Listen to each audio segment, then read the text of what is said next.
從前有一個烏蠅喺度飛啊飛啊，跟住個烏蠅放死咗，跟住嚟有一個怪獸嚟咯噃，跟住就咬咗個烏蠅，跟住然後佢就食咗個四機髀啦，咁樣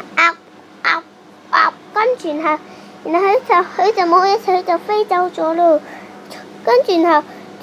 就烏蠅就飛咗上天空啦，跟住機髀就彈咗上嚟，跟住烏蠅就咁樣